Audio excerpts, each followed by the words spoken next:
Yesu ashimwe ndabashuhuje mu izina rya Yesu Kristo umwami n'umucunguzi w'ubugingo bwacu. Ni mama Doreen musanzwe musangira ijambo ry'Imana kuri Maramaza Channel. Amena. Ubutumwa bw'uyu munsi ni imiburo. Ni imiburo Imana irongera tuburiye, Imana irongera tubwiye. Ubu butumwa nabuhawe mu buryo bw'inzozi. Mu buryo bw'inzozi Imana yanyeretse insobanurira umupango munini Satani yafashe yawuhereye kuva kera aracyawukomeje, bimwe barabikoze abandi ibindi baracyabikora, ariko noneho uyu mupango wo guhindura ijambo ry'Imana, wo guhindura Bibiliya, noneho arabona ko kubihindura mu nyuguti gusa ntabwo bizabyara umusaruro uhagije, ahubwo ashaka gusiba ijambo ry'Imana mu mitima yacu. Afite amayeri menshi cyane yo gusiba ijambo ry'Imana, ryarindi wamenye, ryarindi ryari gufitiye umumaro, ashaka kurisiba mu mitima yacu, kuridukuramo, kurihanagura. Imana yabimpaye mu buryo bw'inzozi. Bene data, ndaza kubabwira uko nabibonye, ariko tubanze dusenga Imana.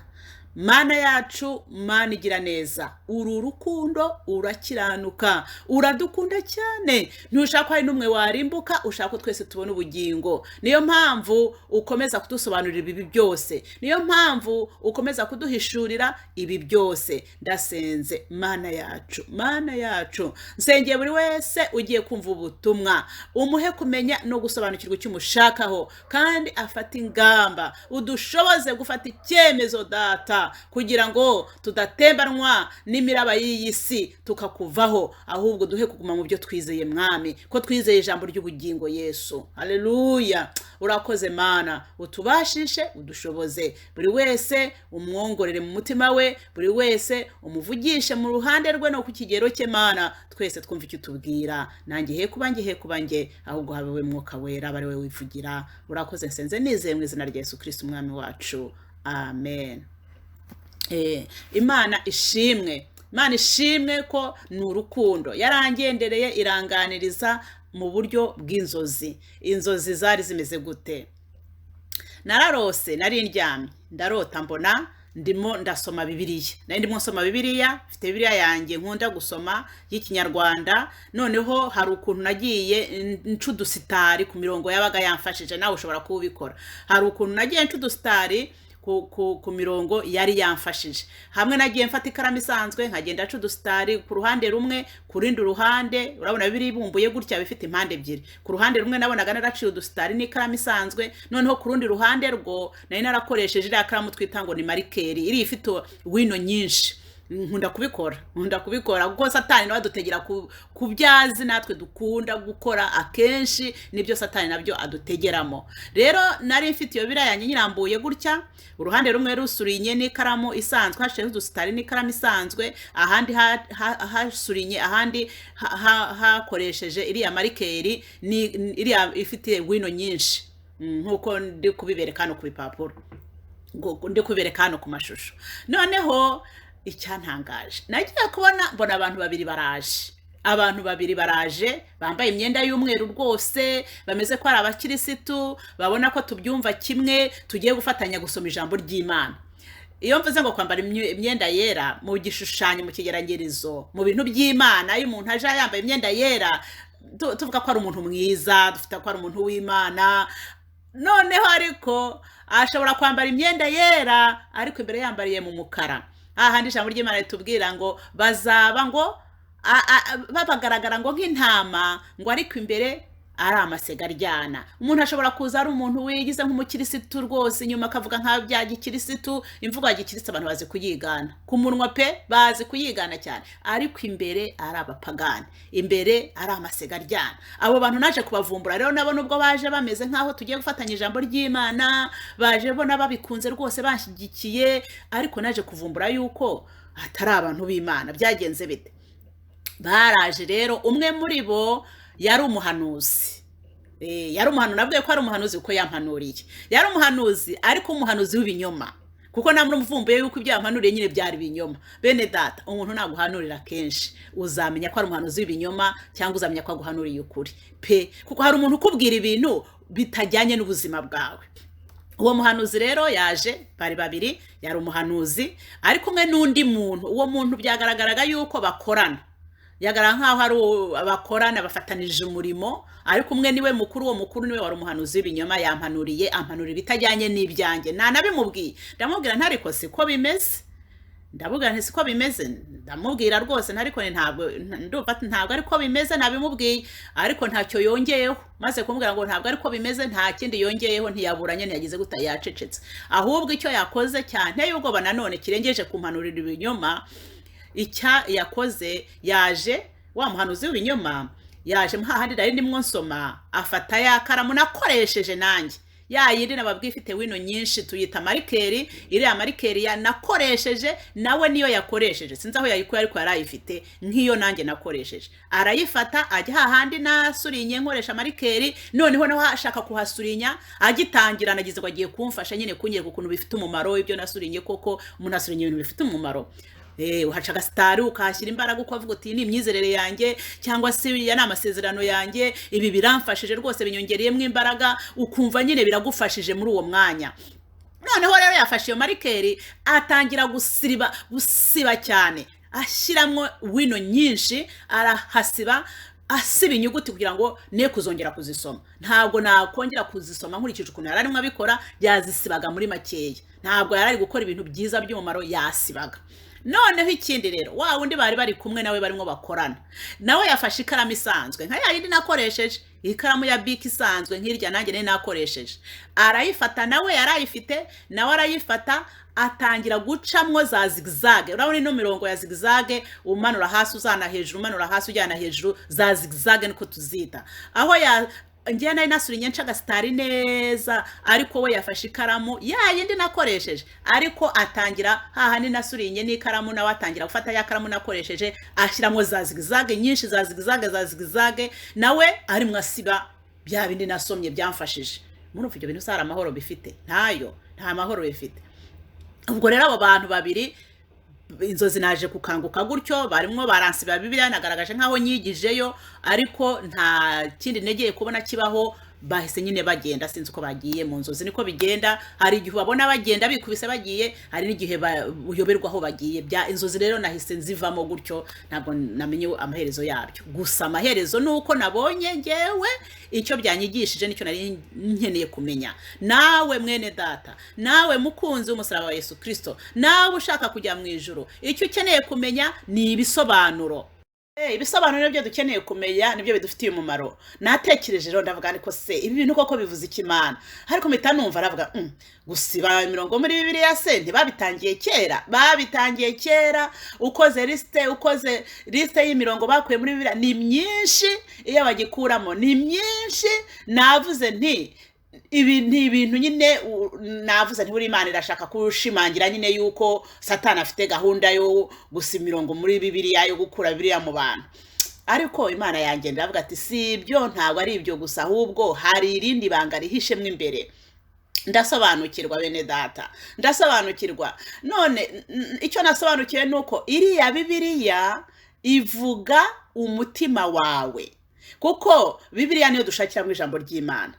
Bibiliya niyo dushakiramo ijambo ry'Imana. Iyo ushaka kumenya icyo Imana ivuga ku bintu runaka, usoma Bibiliya. Iyo ushaka kumenya icyo Imana igushakaho, mbese ijambo ry'Imana ni itabaza ry'ibirenge byacu, niko Dawidi yavuze. Ijambo ry'Imana niryo rituyobora, niryo ritubwira ibyo tuzakwiye gukora, niryo ritubwira ibyo dukwiye gukora. Ijambo ry'Imana niryo rituyobora, niryo rizatugeza mu ijuru. Ijambo ry'Imana niyo nzira yacu tunyuramo tujya mu gihugu cyo mu ijuru. Ijambo ry'Imana ni Bibiliya, niho dusanga ijambo ry'Imana.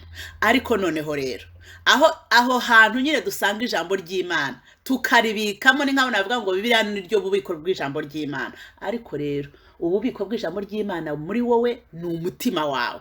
Umutima wawe ni wo bubiko bw'ijambo ry'Imana. Niba ubika ijambo ry'Imana muri Bibiliya, muri kiriya gitabo tujya kuryama tukarambika hariya, muri kiriya gitabo dufate urugendo runaka, ntabwo ahantu hose, yewe ngiye ahantu hose mba ndi ntabwo mba mfite bibiliya mu ntoki zanjye, mu kazi ntabwo ufite bibiliya mu ntoki zawe, ahantu ugiye ariho hose ntabwo ufite bibiliya mu ntoki zawe, nubwo ushyira bibiliya mu gikapu wenda ukayigendana, ariko ntubifite mu ntoki zawe, hari igihe kigera ukaba warambika igikapu hasi. Ariko ububiko bw'ijambo ry'Imana udashobora kurambika hasi ni umutima wawe. Haleluya. Niko Zaburi yabivuze hano muri Zaburi 119 umurongo wa 11. Niko Dawidi yabivuze, aravuga ngo nabikiye ijambo ryawe mu mutima wanjye kugira ngo ntagucumuraho. Zaburi 119 umurongo wa 11 haravuga ngo nabikiye ijambo ryawe mu mutima wanjye kugira ngo ntagucumuraho. Ijambo ry'Imana rero turibika mu mitima yacu. Bibiliya iba mu mitima yacu. Niba utabika ijambo ry'Imana mu mutima wawe, niyo waba ufite Bibiliya mu ntoki zawe, bizagukomerera cyane, kuko bene data birashoboka ko ushobora kugera ahantu runaka nubwo Bibiliya waba unayifite ntushobore kuyisoma, nubwo waba uyifite no mu ntoki zawe ntigire ikintu kumarira. Ushobora guhura n'ikibazo runaka ukavuga iki kibazo nkitwaremo gute, ufite Bibiliya mu ntoki ntuzamenya naho ushakira ijambo rihwanye n'icyo kibazo urimo, ahubwo wowe wabitse ijambo mu mutima wawe uzahita ukoresha rya rindi wabitse mu mutima wawe. Niko bimeze. Bibiliya rero kuyibika nk'igitabo ntabwo ibyo ntacyo bitwaye Satani, ibyo ntacyo bimutwaye, ahubwo ikimubabaza ari mwarwana, ariko rugamba rukomeye cyane ni ukugukuramo rya jambo wabitse mu mutima wawe. Gerageza ukuntu wabika ijambo ry'Imana mu mutima wawe. Niba utarabika ijambo mu mutima wawe, ndabizi ntushobora kuboroka Bibiliya yose ngo uyishyire muri wowe, ariko hari ijambo, imyizerere shingiro ugomba kubika mu mutima wawe, ikakubamo. Ndagukangurira kubika Bibiliya mu mutima wawe, ndagukangurira kubika ijambo ry'Imana mu mutima wawe. Satani afite gahunda ndende cyane yo kudusibamo noneho rya jambo ry'Imana twabitse mu mitima yacu. None se nimba wowe ntaryo wabitse ahubwo biza kugendera bite? Bizamworohera. Ntacyo uzamutwara, nta rugamba ruhari, nta rugamba zirirwa akorana nawe. Oya, niba nta jambo wabitse mu mutima wawe, ubwo nyine igipande uherereyemo nicyo umwanzi yishimiye, Satani nicyo ikunze, nta kindi. Ariko intambara iri ikomeye cyane niyo gusiba ijambo ry'Imana mu mitima y'abandi baribitsemo. Urumva yuko yaje ashaka gusiba, navuze yuko ari wa muhanuzi w'ibinyoma ari kumwe na wa wundi buriya nawe ni umwigisha w'ibinyoma, bari kumwe barakorana. Noneho yaje ashaka gusiba rya jambo nari narahaye agaciro, rya jambo rikurinda gucumura wabitse mu mutima wawe, rya jambo ry'amasezerano rikongerera ukwizera, rikakongerera kumva uhamye mu rugendo, bikakongera kumva ko ukomeye mu gakiza. Iryo jambo rero wabitse mu mutima wawe niryo Satani arimo arwanya, niryo Satani ashaka gukuramo. Imana dufashe tugirire neza cyane. Noneho rero umuhanuzi w'ibinyoma ni uwuhe? Uriya ushaka gukura ijambo ry'Imana mu mutima yacu ninde?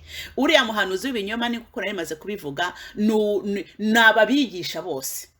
Aba bantu bafata Bibiliya, aba bantu bitwaza ngo baravuga ijambo ry'Imana babaye benshi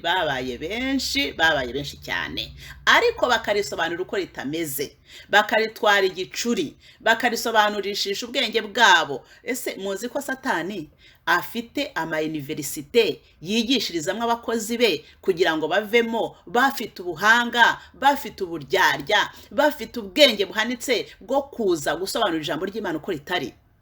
Niko bimeze. Barahari babitojwe, babyigishijwe, bashobora kuza bagasobanura ijambo ry'Imana uko ritameze muri Bibiliya, bagasoma ijambo uko rimeze ariko bakarisobanura ukundi. Wowe rero wafashe ya myizerere yawe mizima shingiro yari yaragukuye mu byaha, baraza bakakwigisha, bakakwereka ko niba waravuze uti sinzanywa inzoga kuko wasomye muri Bibiliya ko kunywa inzoga ari icyaha, inzoga irakubaganisha, inzoga n'umukobanyi, urwo n'urugero ntanze. Imirongo ni myinshi cyane.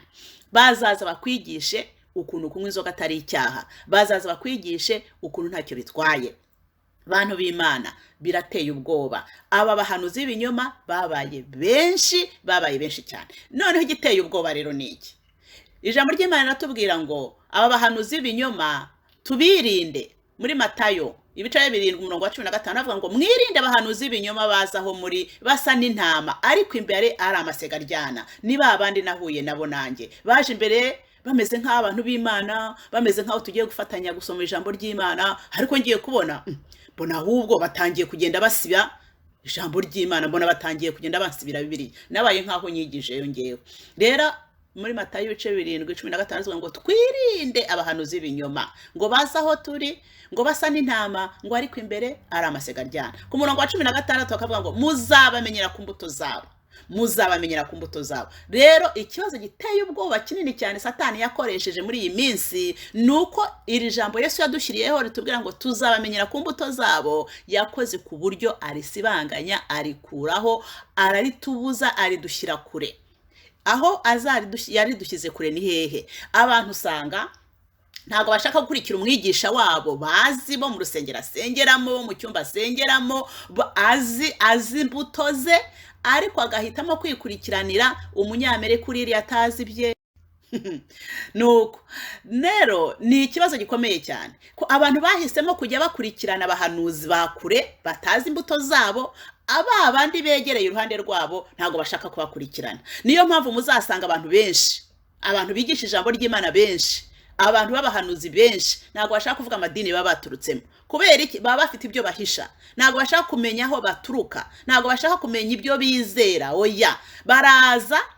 bafite bwa buryarya bwabo bambaye uruhu rw'intama n'abantu b'Imana ndakijijwe nta kindi ndajya mu ijuru ndi umukozi w'Imana runaka akavuga titre ye no bishop se no apotre se no mbese amazina murayazi namwe aya mazina abantu barayafite abahanuzi ndi umuhanuzi mbese nuko bakaba ariyo bashyira imbere ariko imyizerere yafite Imana akorera ntuyizi imbuto ze ntuzizi uzabyirwa n'iki ko ari umuhanuzi w'ibinyoma kandi imbuto ze utazizi Yesu yaratubwiye ngo muzabamenyera ku mbuto zabo nyaboneka abantu b'Imana aba bantu bafata umwanya munini cyane muri za YouTube bava ku muhanuzi umwe bakajya ku wundi bakava ku mubwiriza bakava ku wundi bakava kuri uyu bakajya kuri uriya bakava kuri uriya ngo barashaka ijambo ry'Imana nyaboneka kandi wa mupasiteri wo mu rusengero rwawe ntushobora kumutega amatwi kubera ko ibyo arimo kukubwira ntushaka kubyumva kuko ntago bijyanye n'irari ryawe ntago bijyanye n'ibyo ushaka ahubwo wowe uri kubimvira abahanuzi bo hanze bakubwira iby'amahoro bakubwira iby'ubuhanuzi wowe w'irari ryawe kandi ntabwo uzi ibyabo ntabwo mvuze ko badashobora kuvuga ibyiza ariko bashobora kuvuga ijambo ry'Imana barisobanuye ukwabo barisobanuye kwa kundi babyigishijwe wowe ntabyo uzamenya niba utarabitse ijambo ry'Imana mu mutima wawe ubushize nigeze kubabwira ukuntu tushobora kujya dusoma ijambo ry'Imana rikagira icyo ritumarira muzagende mwongere musubire kuri Maramaza Channel kandi hari ahavuga ngo ni gute wakura mu by'umwuka uburyo wakura mu by'umwuka ukuntu ushobora gusoma ijambo ry'Imana ugakura mu by'umwuka rero ndabinginze reba ukuntu wahisha ijambo ry'Imana mu mutima wawe niho utazashobora gucumura naho ubundi abahanuzi b'ibinyoma ni benshi ni urundi rugamba rwo mu buryo bw'umugingo turi kurwana narwo ni urugamba rukomeye cyane bwo mu buryo bw'umwuka turi kurwana narwo kandi rurakomeye abantu benshi bari kugwa ku rugamba kuko ntabwo bamenye ko bari ku rugamba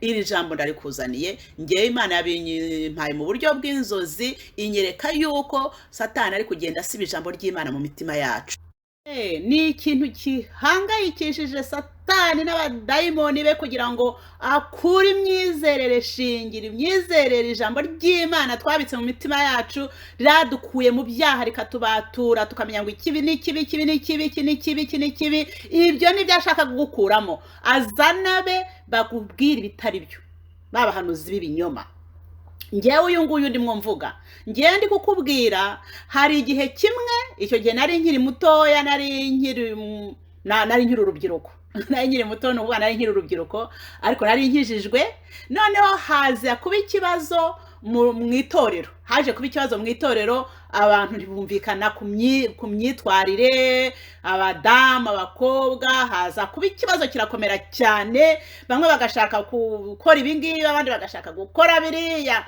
ubwo ndavuga twari tumaze kuva mu gihugu cyacu cy'u Rwanda twari turi hanze twageze hanze ugasanga abantu baravuga mu ndimi kandi bifitiye na biriya ugasanga abantu barahanura kandi bifitiye na biriya. Byabaye ikibazo gikomeye cyane, abantu baratangira bavuga ati burya natwe baratubeshye. Namwe buriya hari ukuntu mushobora kujya mu byumva ati buriya mwaratubeshye, ati burya bari baratubeshye. None se bako bavuga mu ndimi, aba bagahanura, aba bakabara abakristo beza. Ubu kristo bwiza babugirwa n'iki? Ku ijambo ry'Imana rivuga ngo muzamenyera ku mbuto zabo. Abo bantu ntubazi, ubabonye bavuga indimi, ubabonye barimo bahanura, ntabyo uzi, ntuzi byabo, ariko utangiye kuvuga ngo n'abakristo beza. Twagize ikibazo gikomeye rero mu itorero aho nasengeraga, abantu batangira kubona ko koko bari barabeshywe. Reka tugiye kuzajya duhirimbira. Nuko abantu babikibazo bituma habaho inama. Abakuru batuyoboraga, abakuru b'itorero bakoze inama kugira ngo bige kuri icyo kibazo. Nge nari nkiri mutoya, ariko bari bafite ibibazo binyuranye bijyanye n'iby'abadamu, bijyanye n'iby'abakobwa. Nuko hanyuma baravuga, ariko ijambo rimwe ryansigaye mu mutwe.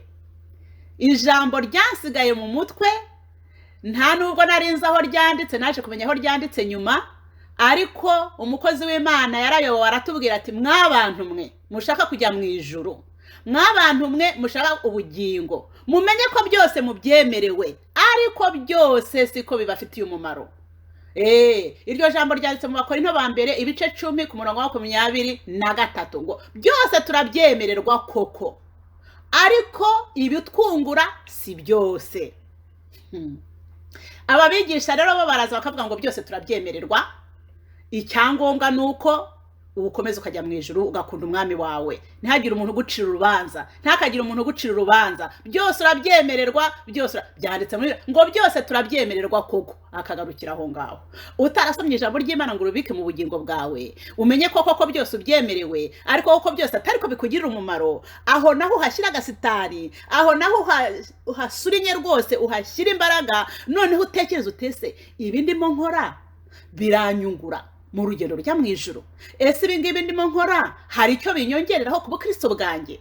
Ese ibi ngibi ndimo nkora ni ibinteza intambwe mu buryo bw'ubugingo? Ngo nacyo kibaze.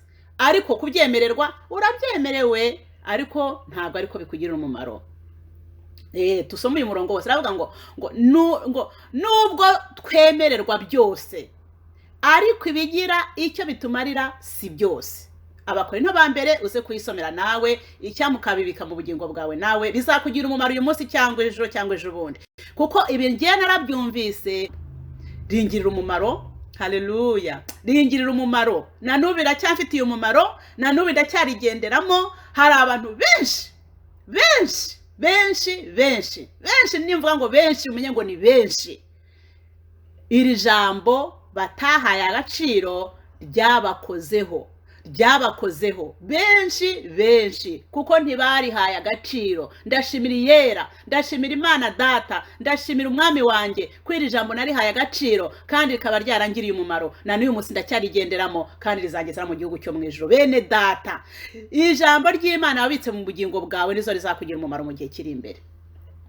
Abakorinto ba mbere ibice 10 umurongo wa 23 haratubwira ngo ariko umutwe w'amagambo uravuga ngo umudendezo n'urukundo bya gikristo. Umudendezo noneho kuri 23 umurongo ubwarwo rero uravuga ngo iki ngo nubwo twemererwa byose, ariko ibigira icyo bitumarira si byose. Byose turabyemererwa koko, ariko ibitwungura si byose. Cyama Imana ikakugenderera ikakubwira iki gushakaho. Rya jambo rikurinda gucumura wabitse mu mutima wawe, rya jambo ry'amasezerano rikongerera ukwizera, rikakongerera kumva uhamye mu rugendo, bikakongera kumva ko ukomeye mu gakiza. Iryo jambo rero wabitse mu mutima wawe niryo Satani arimo arwanya, niryo Satani ashaka gukuramo. Imana dufashe tugirire neza cyane. Noneho rero umuhanuzi w'ibinyoma nuwuhe? Uri ushaka gukura ijambo ry'Imana mu mutima yacu ninde? Uriya muhanuzi w'ibinyoma ni kuko narimaze kubivuga, nababigisha bose. Aba bantu bafata Bibiliya, aba bantu bitwaza ngo baravuga ijambo ry'Imana babaye benshi cyane, ariko bakarisobanura uko ritameze, bakaritwara igicuri, bakarisobanurishisha ubwenge bwabo. Ese muzi ko Satani afite universite yigishirizamwe abakozi be kugira ngo bavemo bafite ubuhanga, bafite uburyarya, bafite ubwenge buhanitse bwo kuza gusobanura ijambo ry'Imana uko ritari? Niko bimeze. barahari babitojwe babigishijwe bashobora kuza bagasobanura ijambo ry'Imana uko ritameze muri Bibiliya, bagasoma ijambo uko rimeze ariko bakarisobanura ukundi. Wowe rero wafashe ya myizerere yawe mizima shingiro yari yaragukuye mu byaha, baraza bakakwigisha bakakwereka ko niba waravuze uti sinzanywa inzoga kuko wasomye muri Bibiliya ko kunywa inzoga ari icyaha, inzoga irakubaganisha, inzoga n'umukobanyi, urwo n'urugero ntanze, imirongo ni myinshi cyane. Bazaza bakwigishe ukuntu kunywa inzoga atari icyaha, bazaza bakwigishe ukuntu ntacyo bitwaye. Bantu b'Imana, birateye ubwoba. Aba bahanuzi b'ibinyoma babaye benshi cyane. Noneho igiteye ubwoba rero ni iki? Ijambo ry'Imana riratubwira ngo aba bahanuzi b'ibinyoma tubirinde. Muri Matayo ibice 7:15 avuga ngo mwirinde abahanuzi b'ibinyoma bazaho muri basa n'intama ariko imbere ari amasegaryana. Niba abandi nahuye nabo nanjye baje imbere bameze nk'abantu b'Imana, bameze nk'aho tugiye gufatanya gusoma ijambo ry'Imana, ariko ngiye kubona mbona ahubwo batangiye kugenda basiba ijambo ry'Imana, mbona batangiye kugenda bansibira Bibiliya. Nabaye nk'aho nyigije yongeyeho. Niyo mpamvu uri kugukangurira ngo hungisha umutima wawe. Nge nabonye abo bantu baje bari gusiribanga muri Bibiliya yanjye, nabonye mbaye nk'uyigijeyo.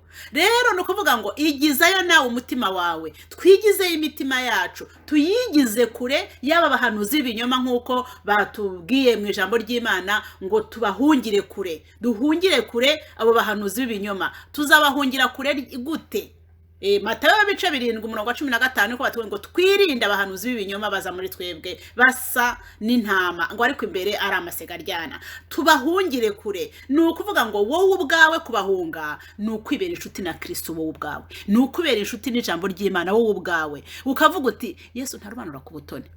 Yesu ntarobanura ku butoni kandi ntatanga umwuka umugeze. Ni Imana y'ubuntu bwinshi, ni Imana y'urukundo. Wowe numushakaho ubucuti arishima, arakwemerera muraba inshuti. Kuba inshuti na Kristo ni kuba inshuti n'ijambo rye, ijambo ry'Imana, kuko Yesu ni ijambo. Yesu ni ijambo. Rero fata Bibiliya uyigire inshuti yawe, uyigire inshuti yawe y'amagara. Niba utabikoraga ndaguhamagariye ngo tangira ugire Bibiliya yawe inshuti yawe. Ugire Bibiliya inshuti yawe. Nugira mu kaga, nugera mu makuba, nugera mu ngorane, wa muvuga butumwa wabonye kuri YouTube bya bindi wumvise ntacyo bizakumarira. Ibizagira icyo bikumarira ni bya bindi wabitse muri wowe. Niko bimeze. Nugera mu kibazo runaka uzatangira uvuga apostle kanaka yavuze gutya,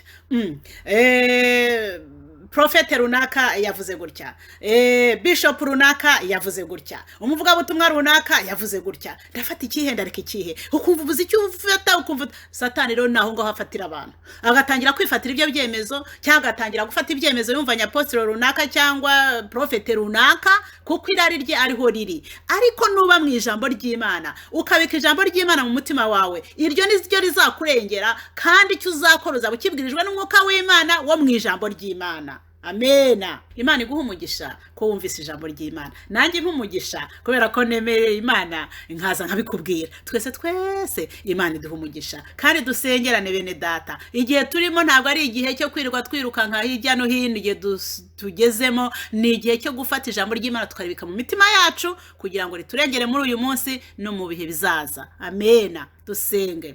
Mana data, ndagushimye cyane ko unshoboje, ndagushimye ko mbashishije. Uwera wa Isirayeli ndakwinginze, rengera buri wese. Mwami Imana, uduhe umwanya, tubone umwanya wo kuganira nawe mu ijambo ryawe, kandi uko dusomye ijambo ryawe dusobanurire, uko dusomye ijambo ryawe utwigishe, uko dusomye ijambo ryawe turusheho gusobanukirwa n'icyo dushakaho. Kandi data buja twumvire, tubabana bumvira kugira ngo data buja tuzarya ibyiza byo mu gihugu. Urakoze ko wumvise, senze nizeye mu izina rya Yesu Kristo umwami wacu. Amen.